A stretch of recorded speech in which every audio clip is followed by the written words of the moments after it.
Ladies and gentlemen, boys and girls, welcome to my new best friend, Terri Vroman, to the 100% Humboldt podcast. Hi, Terri. Hi. Can I correct my name? Yeah. It's Vroman Little. Vroman Little. It is, yeah. Thank you. You absolutely can correct your name. Welcome to the show. Thank you. How I'm are glad you? to be here. I'm really excited. Everybody said you're going to be the amazing guest.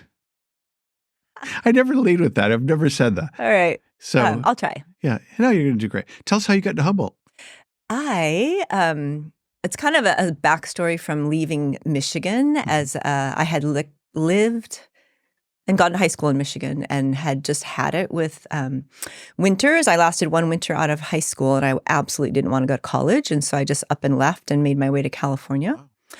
And then I landed in California with $20 and a suitcase, which is not really a sustainable way to live in California. No. So the California Conservation Corps was hiring at the time. Mm-hmm. So I got a job in San Luis Obispo at the CCC Center there. Nice. Down in Slow. Slow, yeah. Did you arrive in Slow when you came to California? Eventually, I had taken a job selling magazine subscriptions door to door. Oh, yeah, with that this one. Pretty sketchy group. I mean, looking back on that, I would be horrified if any of my kids thought to do that, but I did, and I went from Michigan and made my way all the way west and got to Oregon. Saw the ocean, and the next morning I thought, I cannot do this even one more day. Right. So because Oregon's still cold, like. Sometimes, like not quite like Michigan, but yeah, but it was just the whole knocking on doors and telling the story, and the people most likely to give me money were the least likely, like they should not be giving me money. Right. But, yeah, I remember that. That was a thing. Yeah. Kirby vacuums. Right. Magazines. Yeah. Back in Iowa, where it's super cold, we had the Fuller Brush Man, and we had a milkman, an ice cream man, Fuller Brush Man. Some other guy came by with something. Back in the day, so yeah. So CCC, and that I had worked in the Youth Conservation Corps in Michigan for a summer, and I hadn't really fully thought of myself as an outdoorsy person, but clearly I am. Mm-hmm. And so I got to work on a fish and game crew for a while, and then kind of a pivotal moment for my life was I applied to be on a backcountry trails crew, and so. I don't know why they took me because I was smoking cigarettes and like it was not in great shape, but they took me. And so I went to Kings Canyon National Park in 1982 Beautiful. and worked on trail crew, lived out of a tent. Sequoia out that way? Mm-hmm. Oh. Yeah. Yeah. Tulare out that Visalia. Yeah, just up out of Fresno. That was kind of the last town. Yeah, my wife's from Porterville, south of there. There you go. She corrects me. She's not from there. She lived there for a time. There you go. Yeah. Yeah. Another good place to be from. Yes. Yeah. So I was a back of the pack hiker, which I did not like because apparently I'm competitive sometimes too. Oh. So I quit smoking and got okay at trail work and just the living in the wilderness and the work ethic specifically in Kings Canyon National Park was amazing. Yeah. How long were you up there in the woods? It was a 6-month program, and so we were in the wilderness for a good 4 months, probably, maybe 5. Just living in camps? Yeah. Wow. Yeah, and getting resupplied mostly by helicopters back in those days. Wow. That's really tapered off. We actually got flew in by a helicopter, which that doesn't happen now. You hike. Right. Times were different. You have to walk in. So is that on Pacific Coast Crest Trails to go through there? It does, yeah. And the John Muir Trail, both. Wow. Yeah. It's a beautiful park. It is. So what happened after that? So after that, I wasn't quite done with the CCC, so I went ahead and applied to be an energy conservation worker, and that was some training, and then you get a green hat, and then I got to do like retrofitting of state buildings all over the state with, insulation and weather stripping. A little different from Kings. Yeah, but it was, we had to go through an academic program. And so that's where it started to kind of hit that maybe I really should get an education. So, Maybe a degree. Maybe I should go to college. Did you go to Humboldt then, or did you go somewhere? Well, that's a good story too. I'm sorry, Cal Poly. I have to call it Humboldt still. I do. I might change. Yeah. So I applied at Humboldt, and they told me that I couldn't go there because my GPA wasn't high enough. And I said, "What's a GPA? I don't know what that is." Because I didn't care in high school. I really did not like school. Right. It was kind of the old Midwestern corporal punishment, I think, was done in my high school at the time. Wow. But it wasn't my thing. So anyway, they sent me down to CR, and I spent 2 years there getting my grades up, and then, went from a 1.8 to a 4.0. And wow. Then they took me. And CR is a great school. It was amazing. Yeah. College of the Redwoods, located in south of Eureka, California, down toward Fortuna, here in the handy-dandy Humboldt County map, 100% Humboldt County map. Ding, ding. Ding, ding. So you went to CR. Then what did you study at Humboldt? Then I had thought at CR I was going to go into environmental studies of some kind, but that was just too heartbreaking and disappointing. It felt like everything was wrong. And so I shifted over at some point to education. Oh. Yeah. With the notion that I could have a bigger impact by working with children and helping them understand the natural world and, everything else. But like having an impact at that level. Yeah. Yeah. Yeah. I came up as an ocean major in wildlife and just discovered I was not particularly too bright. And so not too bright. And wound up as a recreation major. There you go. Liberal arts. So with 5 minors or something, whatever it wound up with. But you know what? Solid education. Felt like I got my money's worth and ready to go right into, of course, got pregnant and radio sales. I was in sales for, still am, I guess, as a State Farm agent. But yeah, for many years in media. So, what years were you at Humboldt? 78 through 82. Okay. I'm 100 years old now this year. You don't look it. Yeah. You do not. I feel pretty good, actually, for 100. It was the sun in Maui that was helpful. Yeah, because that really preserves your skin. It really does. It preserves my soul. Anyway, so you graduated and then stayed here? So, yeah. And through College of the Redwoods and through my time at Humboldt, I went back to Kings Canyon National Park as a federal employee and worked on backcountry trails. Huh. It was a really nice balance because by then I was pretty fit. And so I could keep up with everybody. I was small but strong. And so I could work all summer and there was nowhere to spend the money. So it all just went into my bank account. And then I would come back in the fall and take more classes. Wow. Yeah. So you did that in the summer and then came back and... Yeah, and I had to skip initially it was quarters and then semesters just to fit in a full season. I remember the quarter system. Yeah. That was a great way to go. $67 a quarter plus books. I don't remember. It was cheap back in the day. Yeah. Yeah. Well, CR was free when I was there. It is a better deal. Yeah. That's even better. But Humboldt, yeah. Yeah. Yeah, so it took me way longer than 4 years to finish. Even while I was at CR, I didn't go all the time. Gotcha. But it was because I was working. Well, you had a good gig down there. Did, Sounds like fun. Yeah. Yeah, hard work fun. It was. And looking back on it now, because I'm a smaller person, I had to use tools to manage the big rocks, the rock bars, where other people who were bigger were more likely to just use brute force. Yeah. And that's great, except many of my bigger friends ended up with back problems at a super young age. And I don't have that. Yeah. So. You used the tools you had. Right. So did you you graduated, got married, stayed? Yeah, not quite in that order. I got pregnant with my oldest, who's now 34. Wow. When I was I think I had a semester to go. And so she was born and I needed I had to take 6 more units after she was born. And so we walked through graduation one weekend and then had our wedding the next weekend. So busy June. Yeah. So the family came and got to do all the fun things together. That's cool. Yeah. And that was with my former husband, so Gotcha. the dad of my 2 kids. Gotcha. And so how old are your kids now? The older 2 are 34 and 29. Wow. Yeah. And are you grandma? I'm a grandma. The 29-year-old has an 8-year-old son who I adore. Cool. Yeah. And they're here local? Those 2 are, yes. Nice. Yes. And then our oldest is up in Portland, which is accessible. Yeah. Yeah. It's a day. Yeah, it's a long drive, but yeah. Yeah. So then you got into Montessori. Yeah. Can I back up though? Please back away. That's actually a better path. So while I was doing my teaching credentials, so once I had my daughter, my oldest, I finished up those last few credits and then took a year just to be a mom and then went back to get my teaching credential. And at that point, my daughter was 2-ish. And my master teachers were at Alice Burney School. That's where I did my student teaching. Michelle, it was Michelle Leftridge at the time, and Mary Scott. Mary Scott's a county school board member. I remember those names. Yeah, amazing people. Was Alice Burney the one that's not Jacobs? It's it was next to Jacobs. I mean, Jacobs is scraped now, but yeah. Wow, okay. Yeah.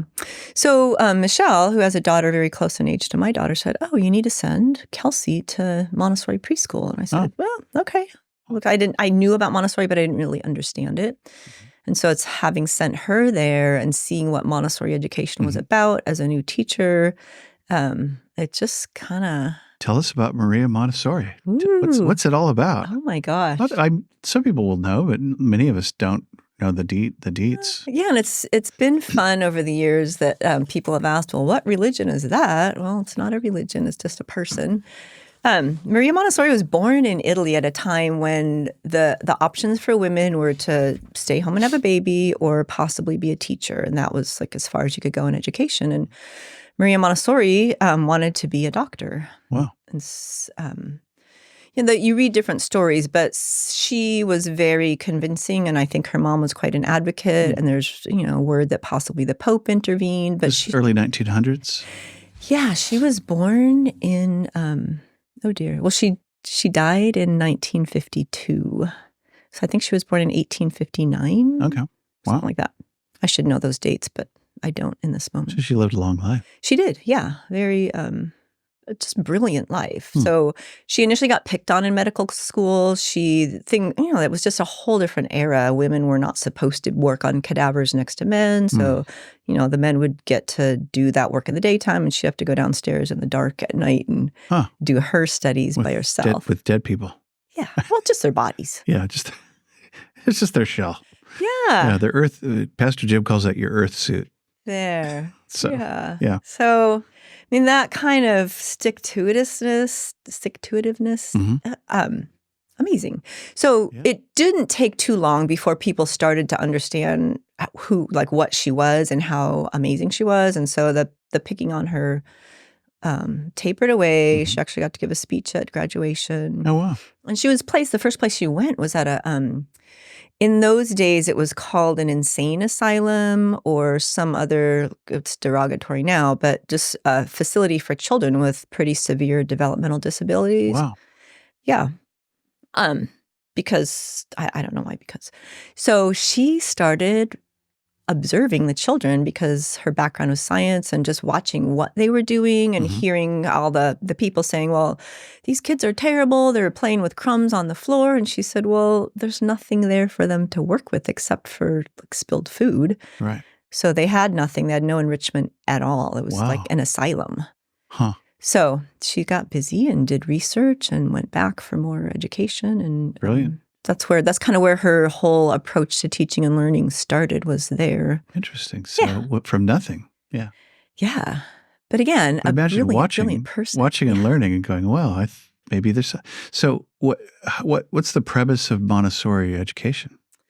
There's a few tenets that, there's all kinds of amazing materials that some she developed from scratch. Others she made good use of the science and materials that were already out in the world. So some of her stuff came from other brilliant people at the time, especially the math materials. Anyway, hands-on learning, because especially young children, they're and grown-ups too, there's a lot of sensorial information you can get.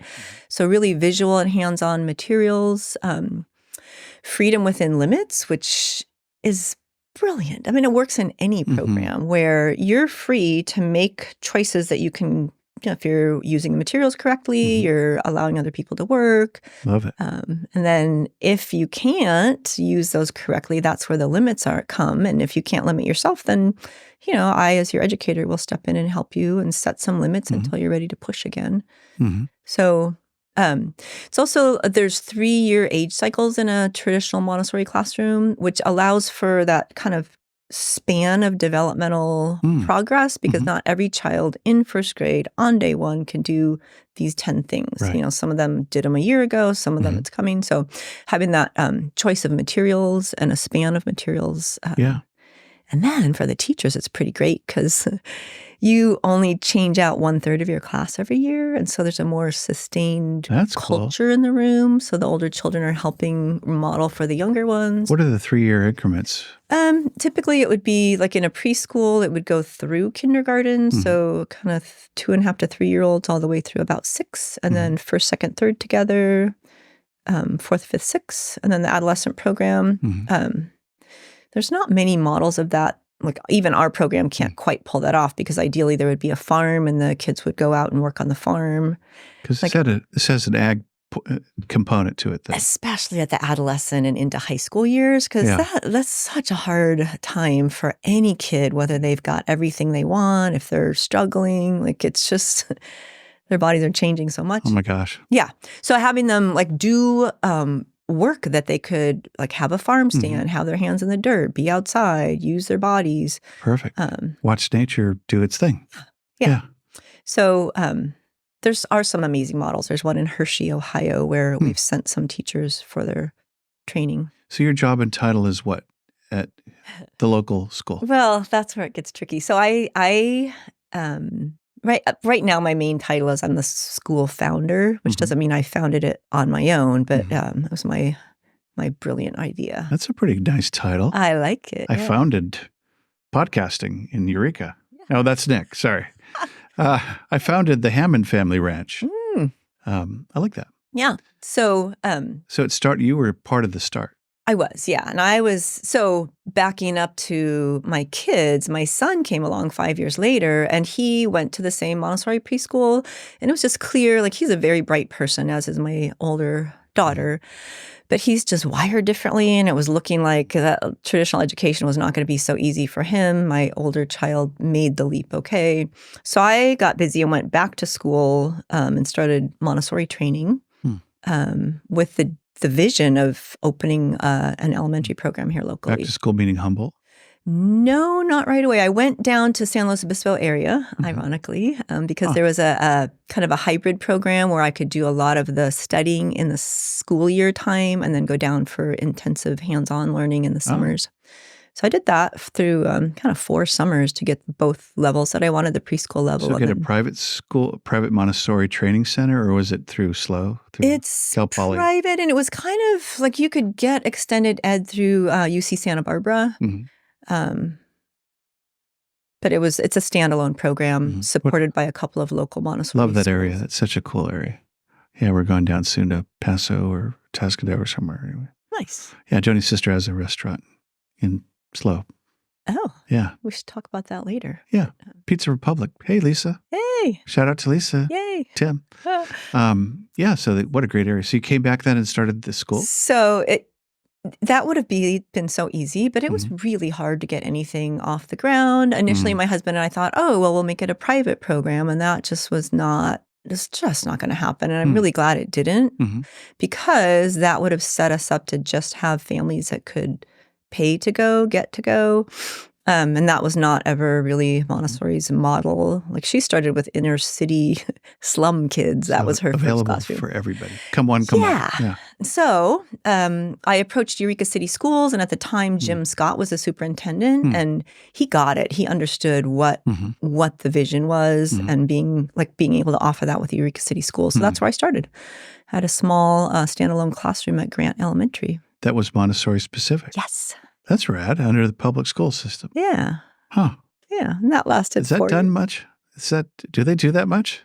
It's becoming more common, but the more likely scenario is what we are now, which is an independent charter school. So you're funded through the state, but as a separate Yes. entity. So we're under the umbrella of Arcata School District because of where our first site ended up. So do you have access to resources through, can kids play sports, for instance, or if they wanted to? Yeah, we do compete with other schools in sports, and Like, there's no way our high school students are ever going to be able to compete against no. like a big like Eureka Beta, High. Eureka, yeah. No. But what we did for the first time ever, which is pretty amazing, shout out to College of the Redwoods, we fielded a basketball team, and there's a whole program for small school basketball teams. All right. And so, they got to play basketball against other little schools. Yeah.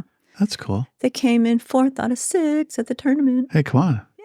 Hey, rocking it. Yeah, and there were kids that were out there that had never played basketball before, along with some really skilled kids who had kind of lost steam in the whole super competitive piece. So it was really, really magical to watch. That's them cool. play. So as the founder, do you come and teach? Do you show up?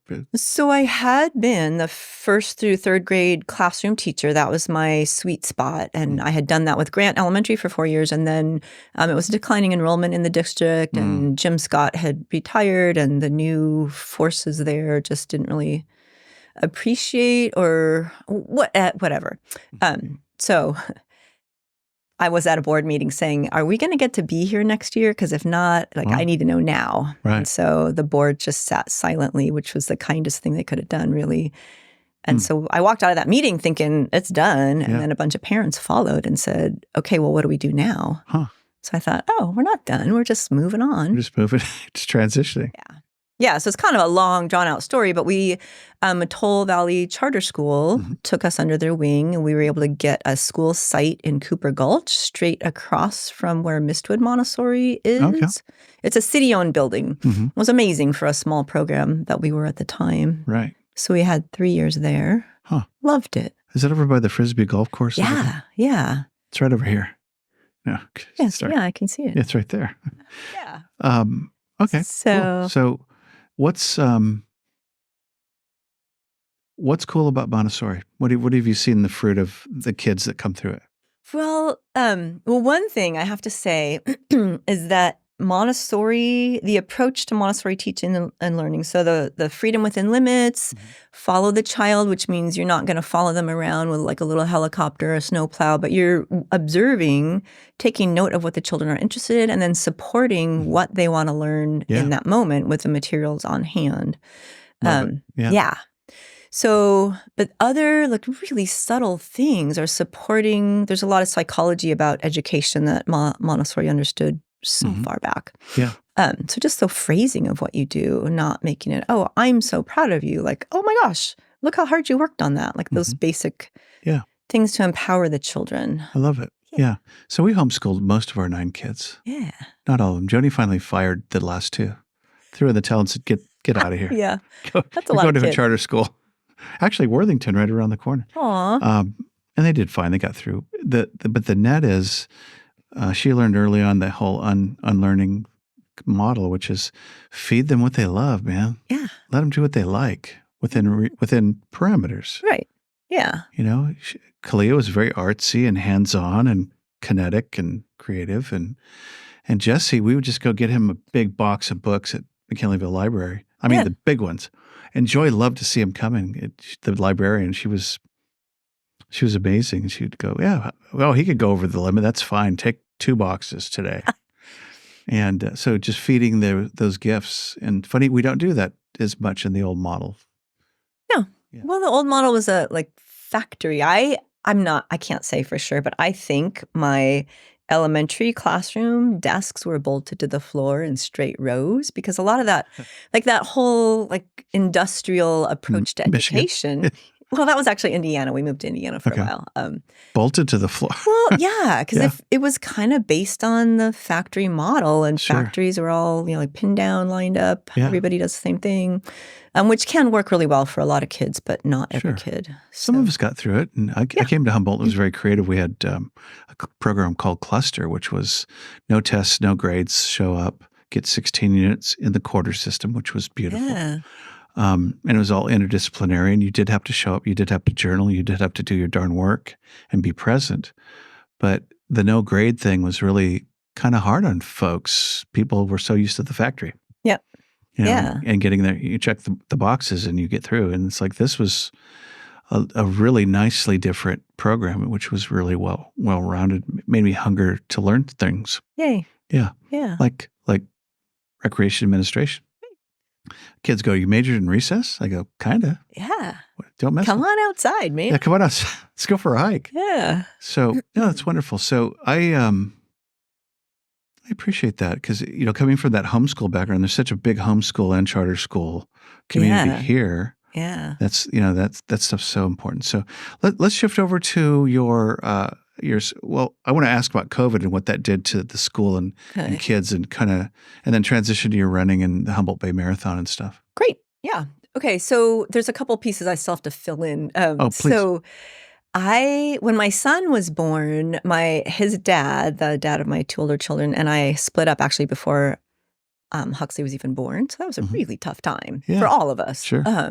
So I ended up needing to work very part-time for a reasonable amount of money. And so a job came open to teach inside the Humboldt County jail.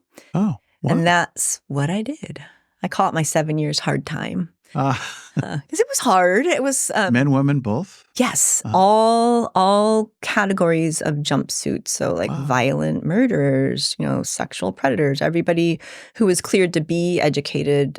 I worked with all of them. So mostly classroom setting, or yeah, and it was early enough where it was still the old jail model. The new jail was being built while I was teaching there, so I got to kind of transition over.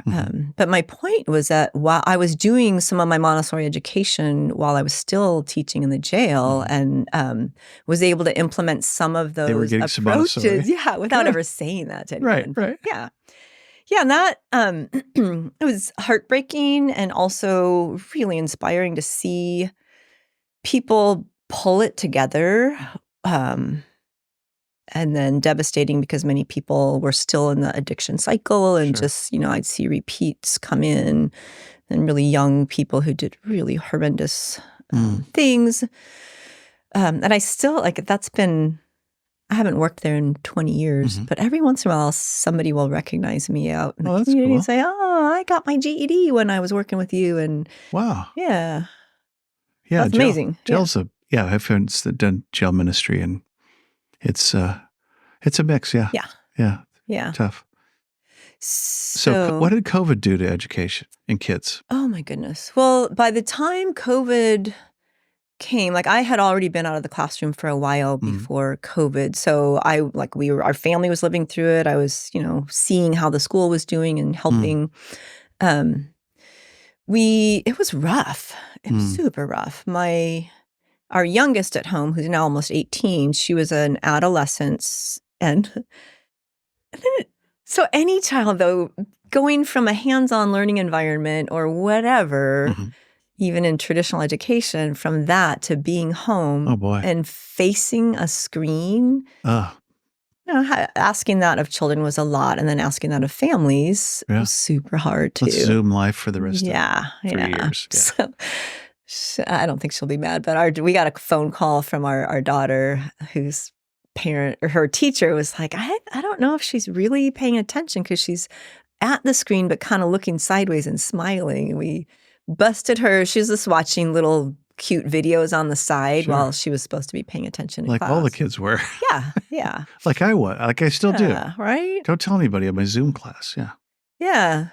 So it'll be interesting to see how that pans out over time. But I think the kind of cool thing is that nobody got out unscathed. Everybody's education got jammed up. So there's this whole generation of students who have had to weather that and make the best. Went and got our daughter from Chico State, Michaela, and brought her home from the dorms, and she stayed there and graduated 2 months later from home. Hey. Never went back to Chico. Wow. Yeah, just all Zoom and distance learning. So I think I think it's just kind of coming out now how people have survived and thrived and not. And I work with really young children now. So my job title, it's through Humboldt First 5. And so I'm a 0 to 5-year-old playgroup leader. Okay. And so it's children that are 0 to 5. They come in with some kind of adult. So either a parent, grandparent, babysitter. And those, the children who are now turning 4, 5, 6, they were super isolated in that developmental phase. Wow. So a lot of them, the parents have been saying, they never had the chance to learn how to share when they were tiny. Right. And so now that's a thing that, it's workable, but it's a thing that was skipped. You have to relearn or unlearn some things. Yeah. Yeah, I think our 19-year-old, he suffered greatly, came through with a really good guitar skill because he was on YouTube all the time. And he could bench 450 pounds, which is in America a lot of weight. It is. In the world. It's NFL. It's more than NFL. More than 2 people. Yeah. Oh, it's 4 or 5 plates on both. He's hardcore. Wow. And ate a lot of protein. Yeah. And but socially, I think it's tough. He is catching up. Like you said, the kids we're resilient. Yeah. You implied it, you didn't say it, but yeah. And then we can relearn and unlearn and go forward. But kind of a tough setback. It was all yeah. And even for adults, lots of adult friends right now. I think I'm just seeing some hangover, PTSD, anxiety, depression, abuse of whatever, like addiction cycles. Yeah. And it's I don't know that many people are immune from all of that. So.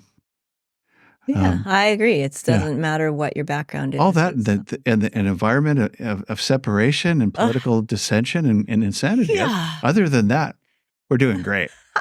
So well, it's and you never know who is going to pull through better than you think, and those people that you think are going to be fine when really they're not. Right. Yeah. It's interesting you'd say that because I found that in a church setting, the people that I thought were really cool, totally like great people, as soon as there's crisis, they're out of here, man. Yeah. They check out and it's like, I love you, but I'm gone. And then the people that I thought were kind of, just not negative, just ambivalent, turned out to be the amazing people during a crisis. Yeah. Or a down cycle or a problem or trouble. And it's funny how that works. The people that came and saw me after my hip surgery were not the people that I thought were going to come by to say hi, to bring a sandwich, to bring some strawberries, to, whatever. Make you walk. To make you walk, to inspire you to get off your couch and start walking on those hips. So speaking of walking. Yes. Okay. So are you the founder of the Humboldt Bay Marathon? Rich Baker and I were the original directors. So co-founders, what I like to say, or co-director. Who's Rich? Rich Baker is, he's a local legend himself. So I met him because his 2 younger daughters came to our school. Oh, okay. And they had gone through the Montessori preschool as well. And he was kind of an off and on runner, but had just decided somewhere in there to get busy running. Commit. Yeah, and our daughters were also singing together. I guess that's how we got to spend more time while they were at chorus practice. We were chatting it up, and I just started talking about how amazing it would be if we could have a marathon that goes all the way around Humboldt Bay. Yeah. Like that just, Oh, we have the bay right here. That's so amazing. Well, no, we don't. We got a piece. Oh, we do. Sorry. If we're at Arcata, is that where it starts on the plaza? It starts in Eureka. Okay. And do you go all the way around the bay? The first couple years it did. All the way around and grabbed some mileage out in the Arcata Bottoms. That's right. So you come up and then back around Manila, Samoa. Yeah, and over the bridges. Yeah. Are we allowed to say cuss words in here? Sure. Okay. People, we're not using those bridges for the last few years, but people call them the dam bridges. Because they come in the last several miles, which for a marathon is grim timing to have any kind of a hill. And they're little hills. Yeah. Yeah. Those damn bridges. Yeah. So they're really coming back. We are going to come back. Yeah, I'm sure people have all kinds of words, but so that was the end of the race. Yeah. And I had trained running around Humboldt Bay a few times with some, like my friend Jessie Hunt and my friend Susie Seaman, that we had trained up to run Santa Rosa Marathon together. Okay. So that, like, we had done some of our long runs around the bay, and that was kind of what got me thinking about it some years before. Wow. Yeah. So Rich Baker said, yes, let's do it. And so we worked together pretty tightly for the first couple of years. So the initial year was 2015.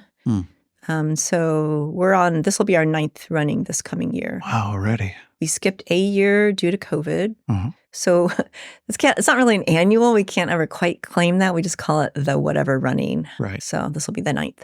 And what's the date this year? So it's Sunday, August 11. It's always the second Sunday in August. Okay. Yeah. We're in town. I think Joni's signing up, going for it. Yeah, she's run it quite She got a few green lighted yesterday from the doctor. Yay! So she's good. She's going for it. Rumor has Grasshopper Peak might be in her. Could be, yeah. Actually, yeah. We're going to her sister's, so we're gonna. Okay. It's a kerfuffle. So I have to tell you a few more things about the marathon. Please. Because there had been a marathon around Humboldt Bay back in the mid-'70s. I've got some really cryptic paperwork about that, and I think it went for 2 or 3 years. I think registration was $5. There was no T-shirt involved. The permitting was $0. So they just ran it. Yeah. Who did that? Like the jogging shop? Yeah, I wish I had looked that back up because I can't hold that kind of. Because that was a strong running community then. I mean, they had hardcore Humboldt people.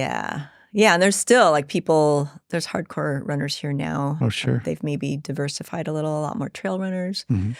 Anyway, so we were not the originators of it, but we've kept it going with a lot of support from local people, local businesses, volunteers.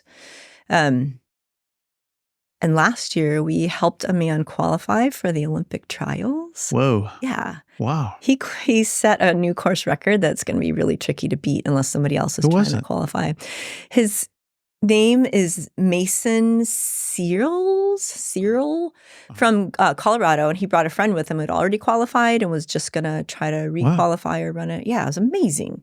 So he ran 2:17:46. That's really fast. Smoking. Yeah. That's super fast. So part of why they picked us is that we're sea level. Mm-hmm. It's a very flat course. It's a double out and back right now for this year. And so there's a lot of great things about that. You know the course, you know the turns. Except for those damn bridges. Yeah. Well, those are not part of it right now. For now. Okay. So going around the bay was really, really expensive. And we couldn't charge enough to really make up for that. So eventually we had to back away from that and kind of regroup. Okay. Once those final 4 miles along Highway 101 are put in as trail. Oh, that's going to be great. Yeah. So all indications are that by next year, that'll be cool. By 2025, our 10th running, we can make it sustainable and financially viable to go back around the bay, because that's perfect. That's amazing. Yeah. So what's this year's route? So the start and finish is at the Madaket Plaza, so the foot of C Street, and then the marathon and the half do the same thing. Although the marathon gets to do the half twice, so they go up the waterfront trail all the way up to the Tid Street. They do a little loop all the way down. Okay. And then come back to the foot of C Street. Do they go all the way down to Elk River and back? We haven't, because that just got added after we certified our course a couple years ago, and there's some time and expense to recertify. Oh, okay. So we're looking at that for this year, whether we can grab that, because that's gorgeous down there. Oh, yeah. And really flat. And really, really flat. Yeah. And newly paved. Yeah. And there's a nice turnaround where we could have an aid station down there. So Marlene Allen is the person to get your course certified. So we've got ideas in the hopper. And that's a big thing. The certification's a big deal, right? It is, yeah. So it's with the USATF. Don't ask me to explain what that is right now. So, but that's what makes you a Boston qualifying race, is if you get certified. And then to qualify people for the Olympics, you also have to get sanctioned, which requires some more things and a little more money. Wow. Yeah. That's really cool. Yeah. So how do we, let's do the shout out. How do we enroll in the race if we want? You could go to right now. HumboldtBayMarathon.com and find the link to the webpage or the registration there. It's through Race Roster, which a lot of races use. Race Roster. Yeah. Only runners would kind of know that. Yeah. Well, probably, yeah. Yeah. Many.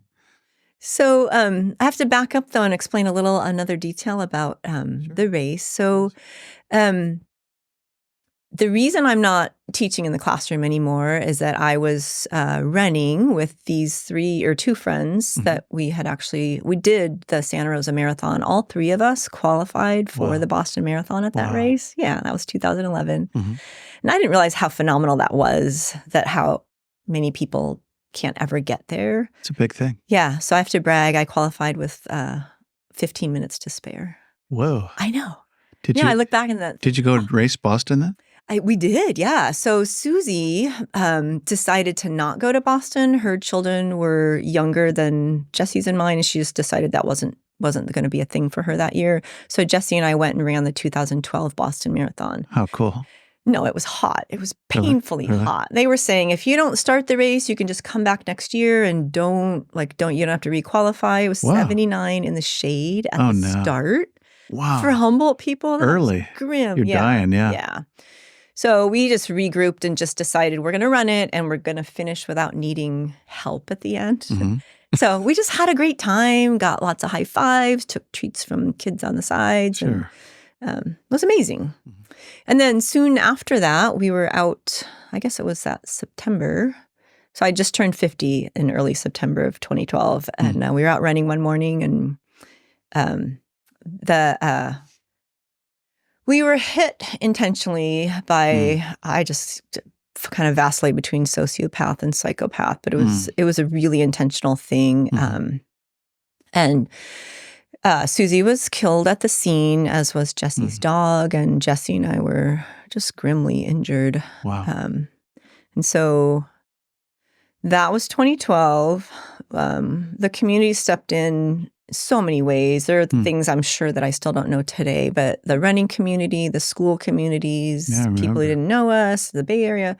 So that was really heartwarming. And I didn't know much to begin with because along with everything else, I had a brain injury. So I was kind of... So for the record, this guy committed crimes up in the mountains he did. He had already murdered somebody else up in Huba. And he came back down and he... took a car, yeah. And he turned around and came after everybody, right? Is that kind of how what was... Yeah, we don't remember, but he, from all the evidence, he drove past us, turned around and came back and drove through the back of us. There's a doubling back. Wow. Yeah. And then turned around again to go wherever he was planning to go and get rid of the car. Huh. Yeah. But somebody saw it and came to the rescue. There was a postal worker who was on her way to work who lived out on Old Arcata Road and saw the vehicle turning around but didn't think anything of it, thought it was a farmer because it was early in the morning. It was still dark. Yeah, you guys are running early. Yeah, with all the right stuff. We had the headlights, the reflecty stuff. Even the dog had a little light-up collar. On the correct side of the road, on the shoulder. So, but she thought it was just a farm vehicle out early and didn't think a thing of it. So just came along and then saw the car go around a bunch of our debris in the road. And so she was going to go along and around too and looked over and realized that's a person. Right. So she stopped her car, parked it across the road to make sure the person, that was Jesse, was safe, called for help. And then the next person on the scene was an Arcata police officer on his way to work. Whoa. What are the odds? What are the chances? Yeah. And then soon after that, a CHP investigator coming home from the gym. So there was just, help came quickly, which was good. And he was arrested that day, right? Yeah. They found the vehicle later and just, it's kind of, I don't need to tell all that story. But yes, he was arrested later. And there's no gift about it, but it took a long time for the trial to come about. And with that time, I was able to recover a lot of what I could get back and kind of think things through and be able to go to the trial with a clearer head than if it had happened right away. Wow.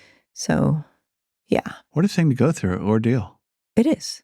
Yeah. Yeah. I would... Gosh, forgiveness, all that stuff.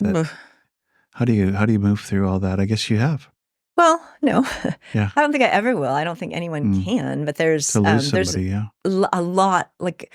I went about wanting to own all the information, which is not what everybody needs. But I had to look at all the files, look at all the pictures. I needed to just own the story. I had to ask my husband many times, okay, so what did I do in the emergency room? I don't remember. That was my approach to recovery. Not that I was thinking, oh, I should do this. That's just what I did. The process. Yeah. So Jessie doing okay? She has recovered a A lot too. Neither one of us could get everything back, and Sure. that's her story to tell. Is she running? She is. Yeah. Is she good? Yeah.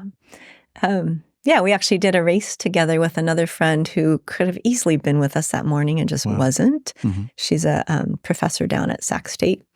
So we went and did a race over in Reading, a relay, and we took first place in our age group. Nice. Yeah.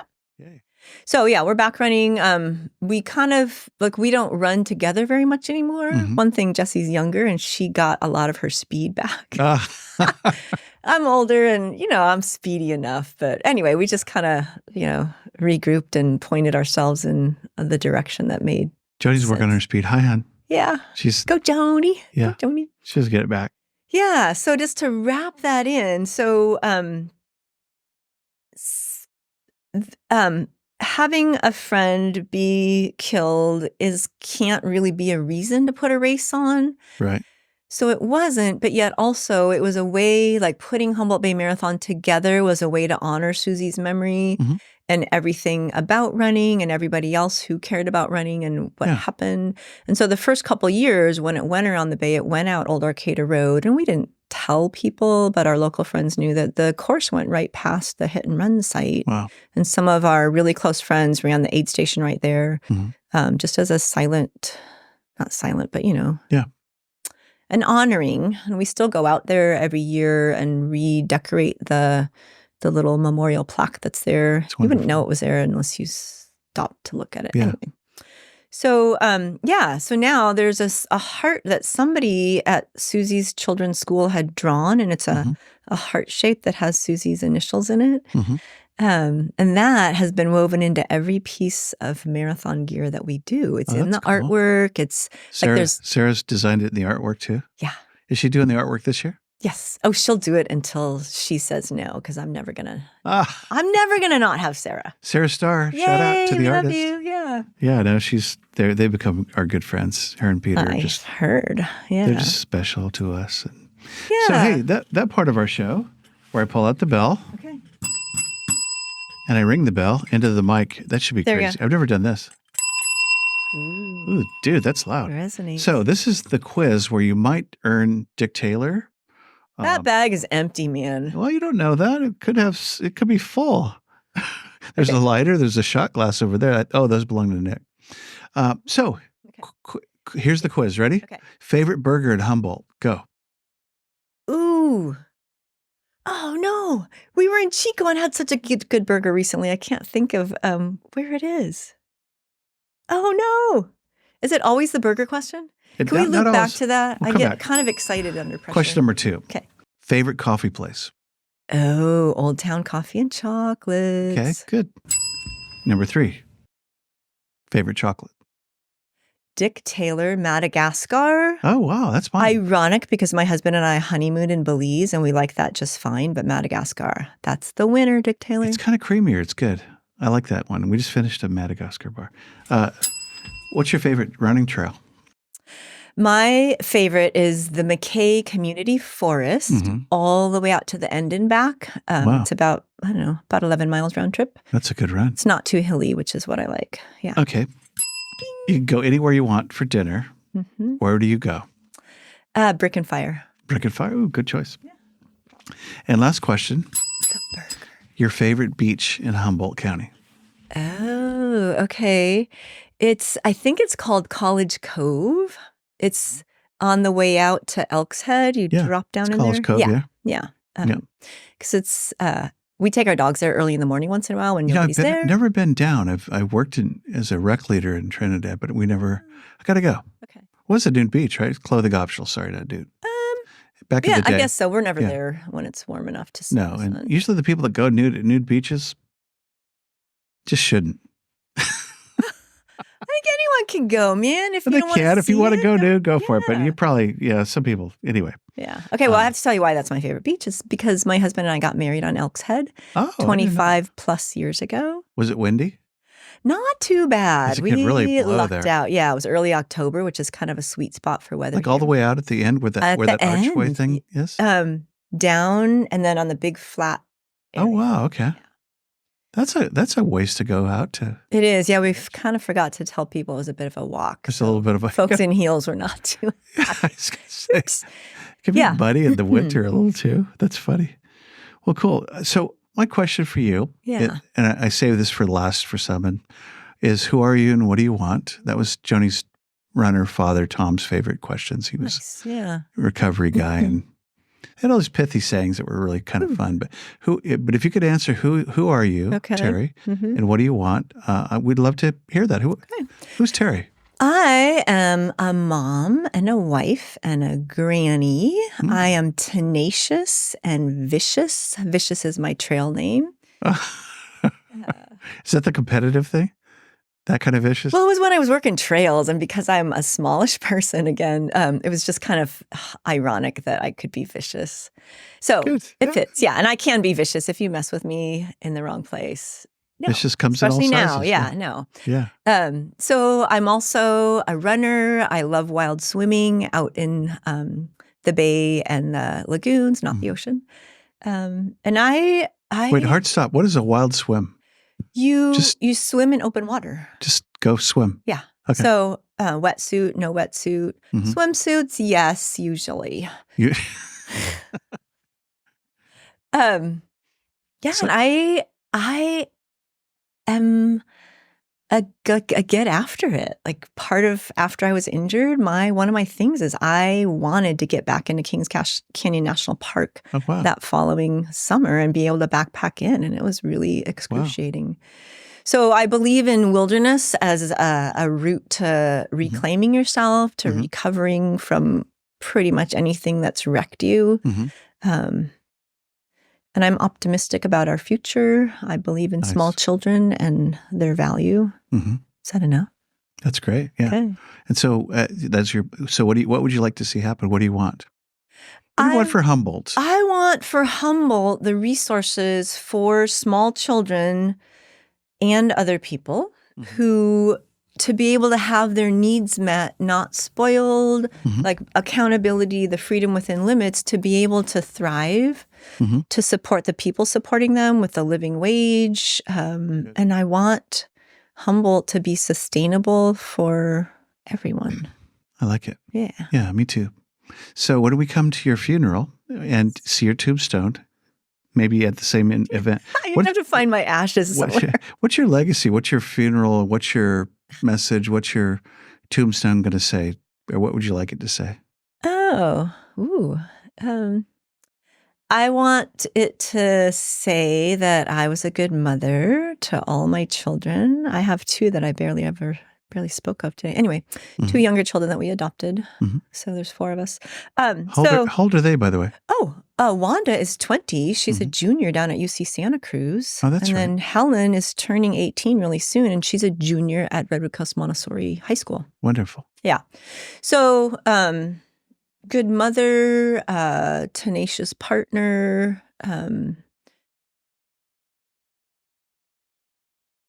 educator, advocate for children and their rights to a good life.